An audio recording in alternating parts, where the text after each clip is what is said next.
आप देख रहे हैं न्यूज़ 9 भारत, रखिए आपको सबसे आगे। नमस्कार, आप देख रहे हैं न्यूज़ 9 भारत। मैं हूं आपके साथ अंजलि।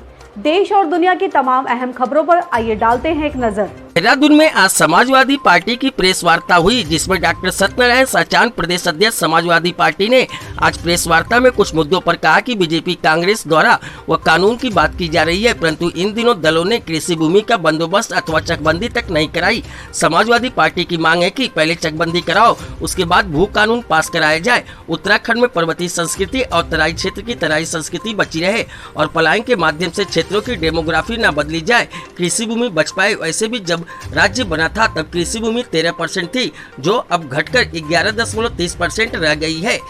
न्यूज़ 9 भारत के लिए दीपाली पासी की रिपोर्ट। देखिए, आज हमें प्रदेश कार्यकारिणी का विस्तार किया और उसमें समाजवादी आंदोलन से जुड़े हुए और किसानों की समस्याओं से संघर्ष जिन्होंने किया है, अनिल कुमार जी, आज ये पहले भी हमारे साथ थे। आज इनको एक दायित्व दिया गया है, इनको प्रदेश महासचिव नामित किया गया है और उसके बाद अब इनके संघर्ष को हम विभिन्न जनपदों में प्रयोग करेंगे। और इसके साथ साथ जो आज मुख्य रूप से सदन 23 तारीख से अगस्त से उत्तराखंड का शुरू होने वाला है और हमने मांग की है कि उत्तराखंड में जो पिछड़े वर्गों का जब आयोग बना था 79 में, मंडल आयोग, उसने पर्वतीय अंचलों को विजिट नहीं किया।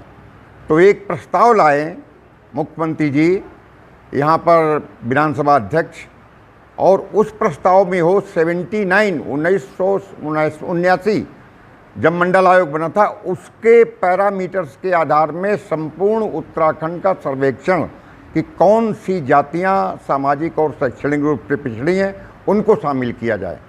उसके बाद यहाँ पर जातीय जनगणना ओबीसी की कराई जाए और जितना भी पॉपुलेशन आता है, अगर वो 65% आ जाता है तो 65% ओबीसी को आरक्षण मिलना चाहिए।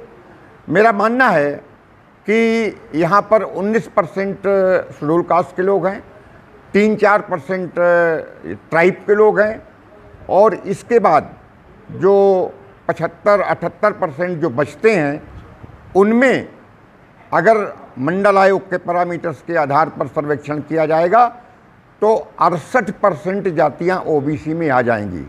दूसरा, यहाँ पर एक जो घसियारी योजना चलाई है, घसियारी शब्द उत्तराखंड की महिलाओं को आज की तारीख में घसियारी कहना, वो हमारी बेचारी महिलाएं जब घास काटा करती थी बहुत पहले, तो उन इस शब्द को हटाया जाए, उनको घसियारी न कहा जाए, उनका सम्मान किया जाए।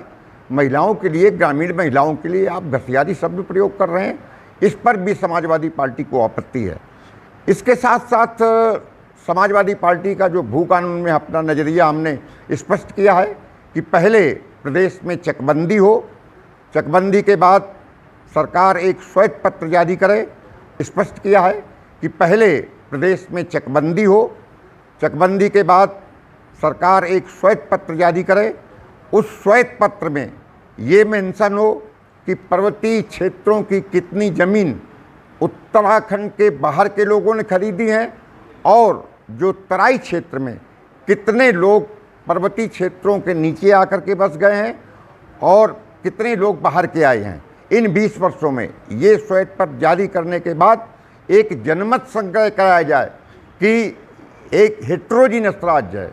अगर यहाँ पर इस तरीके की व्यवस्था, जब एक तराई क्षेत्र है, एक पहाड़ी क्षेत्र है, हम चाहते हैं कि पर्वतीय क्षेत्र की संस्कृति बरकरार रहे, उसके साथ ही साथ जो तराई क्षेत्र की संस्कृति है, कृषि प्रधान संस्कृति है, वो भी बरकरार रहे और जनमत संग्रह जब हो तब भू कानून की बात हो। दूसरा, भू कानून के नाम पर सरकार ड्रामा कर रही है, क्योंकि भू कानून बनाना ये इनके अधिकार क्षेत्र का मामला नहीं है, ये केंद्र का मामला है। अगर भू कानून बनाना होता तो ये 8 पर्वतीय जनपदों का राज्य बनाते और तब हिमाचल प्रदेश की तरह ये भू कानून लाते। समाजवादी पार्टी अगर सत्ता में आती है या सत्ता में भागीदारी होती है तो सबसे पहला हमारा काम होगा लोगों को रोजगार सृजन, और उसके लिए हमारी योजना है कि जितने भी पर्वतीय जनपद हैं, अभी हमारे 3 बड़े सिडकुल हैं, हर पर्वतीय जनपद में एक मिनी सिडकुल की स्थापना और उस जनपद के स्थानीय लोगों को उसमें रोजगार दिलाना, उच्चतम शिक्षा और स्वास्थ्य की व्यवस्था करना ताकि पलायन रुक सके, लोगों को रोजगार मिल सके और उत्तराखंड समग्र विकास की तरफ जा सके। बेसिकली जो भी सरकारें रही हैं ये सरकारें भ्रष्टाचार में लिप्त रही हैं। सीएजी की रिपोर्ट आती है हर साल और सीएजी के रिपोर्ट पर ये कार्रवाई नहीं करते हैं। समाजवादी पार्टी वादा करती है कि अगर सत्ता में भागीदारी हुई या सरकार बनाई तो सीएजी की रिपोर्ट हमारे लिए एक मानक होगा और उसके आधार पर उन विभागों में पूरी तरीके से उन अधिकारियों के खिलाफ कार्रवाई की जाएगी। अभी सीएजी की रिपोर्ट स्वास्थ्य विभाग की आई है।